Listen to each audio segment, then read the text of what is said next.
यति बेला बुद्ध एयरलाइन्सको फ्लाइट आइसकेको छ है। अब हामी फ्लाइटतिर जाँदैछौँ। म तपाईँलाई चाँडोभन्दा चाँडो मौसम चाहिँ एकदमै राम्रो छ, एकदम राम्रो देखिरहेको छ, वेदर क्लियर छ। म तपाईँलाई हल्का क्यामेरा ब्याक गरेर देखाउँछु है। हेलो हेलो नमस्ते नमस्ते, स्वागत छ तपाईँहरूलाई यो मेरो ब्लगमा। र आज म यति बेला नेपालगञ्जको राजा एयरपोर्टमा छु। म नेपालगञ्जबाट काठमाडौँ जाँदैछु र एक क्रममा तपाईँहरूलाई यो ब्लगमा समेट्ने कोसिस गरेको छु। आजको हाम्रो यात्रा कस्तो रहनेछ यो भिडियोमा म तपाईँहरूलाई सम्पूर्ण कुरा देखाउने कोसिस गर्नेछु। र विशेष गरी हामी काठमाडौँ 6:20मा पुग्नेछौँ। हामी जाँदा जाँदा लगभग अँध्यारो भइसकेको हुनेछ र आजको नाइटको त्यो काठमाडौँको भ्यू पनि हामी हेर्नेछौँ कस्तो देखिनेछ। र अहिले मेरो जुन फ्रेममा देखिराख्नु भएको छ यो राजा एयरपोर्ट, म बिस्तारै अगाडि बढ्ने क्रममा तपाईँलाई बाहिरको दृश्यसँगै म भित्र लिनेछु। हामीले बोर्डिङ पास लिन छ र सामान चेक जाँच गराउनु छ। हिँड्नुहोस्, अगाडि बढौँ। अबको यात्रा हाम्रो कस्तो रहनेछ सम्पूर्ण कुराहरू अन्तिमसम्म हेर्नुहोला। यो एयरपोर्ट बाहिरको दृश्यसँग जोडिरहेको छु। यो जुन फ्रेममा देखिराख्नु भएको यो चाहिँ यो नयाँ एयरपोर्ट बनिरहेको छ, अहिले पनि काम भइरहेको छ र बिस्तारै यतातिर हिँड्न सक्नुहुन्छ। यो चाहिँ यो पुरानो एयरपोर्ट हो। हामीले केही समयपछि चाहिँ त्यो एयरपोर्टबाट हामीले यात्रा गर्न पाउनेछौँ र यो एयरपोर्ट अहिले चाहिँ यो पुरानो एयरपोर्ट अहिले पनि प्रयोगमा छ। अहिले पनि हामी यहाँबाट यात्रा गर्नेछौँ। तपाईँले यो टावर देख्न सक्नुहुन्छ। अब भने हामी बिस्तारै अगाडि बढ्नेछौँ।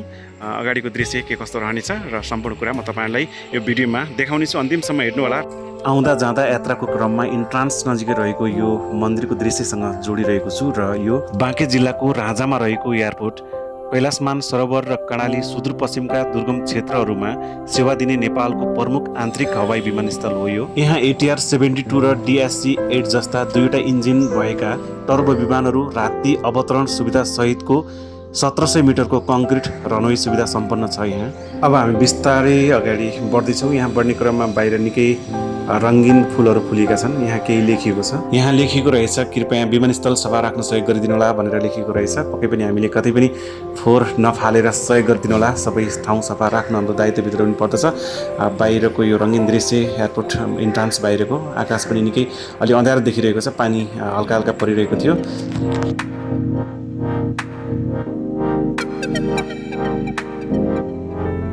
यहाँबाट मैले बोर्डिङ पास लगिसकेको छु। यो बुद्ध एयरलाइन्सको काउन्टरबाट आजको मेरो काठमाडौँसम्मको यात्रा बुद्ध एयरलाइन्समा हुनेछ। यो 4408 यो प्लेन नम्बर रहेको छ। अब फाइनल चेक जाँच बाँकी छ, अरू सबै काम सकिसकेको छ।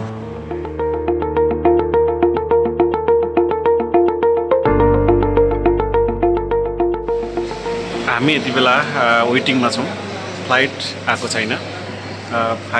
5:20मा आउनुपर्ने तर 5:45 भइसक्यो, अहिलेसम्म आएको छैन। हामी वेटिङमा छौँ। तपाईँलाई म अब चाँडै बाहिरको दृश्यसँग जोड्नेछु।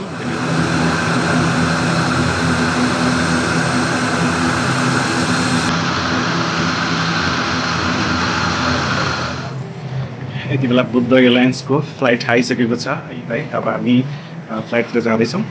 म तपाईँलाई चाँडोभन्दा चाँडो अब फ्लाइटको दृश्य देखाउँछु प्लेनको, बुद्ध एयरलाइन्सको।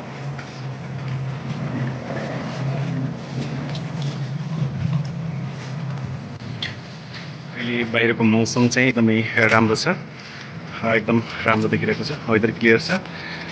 तपाईँले हल्का क्यामेरा ब्याक गरेर देख्नुहुन्छ है। त्यसपछि तपाईँले यो बुद्ध एयरलाइन्सको प्लेन देख्न सक्नुहुन्छ। मेरो फ्रेममा दुईवटा सिमरिक एयरलाइन्सको प्लेनहरू त्यहाँ पछाडि छ। एउटा सीता एयरलाइन्सको पनि छ। र अब आजको यात्रा साँच्चीकै निकै रमाइलो भइरहेको छ। अझ बढी यो रमाइलो यात्रामा विशेष गरी तपाईँहरूसँग भिडियोमा जोडिन पाउँदा निकै खुसी लागेर आउँछ। अब हामी बिस्तारै भित्र जाँदैछौँ। एकपटक म तपाईँहरूलाई यतातिरको दृश्य देखाउने कोसिस गरिरहेको छु। यस्तो छ। अब नमस्ते।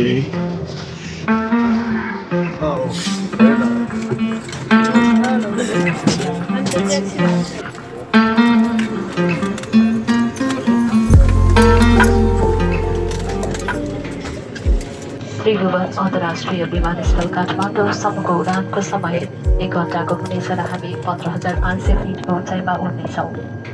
आफ्नो सुरक्षाको लागि सिटको पेटी बाँध्न हुन, सिटलाई सिधा राख्न हुन। यति बेला हामी काठमाडौँ पुगिसकेका छौँ। मैले तपाईँहरूलाई यो रातिको सुन्दर काठमाडौँको झिलिमिली दृश्यसँग जोडिरहेको छु। निकै साँच्चीकै सुन्दर छ। अब हामी अहिले यति बेला आकाशमै छौँ। अब हामी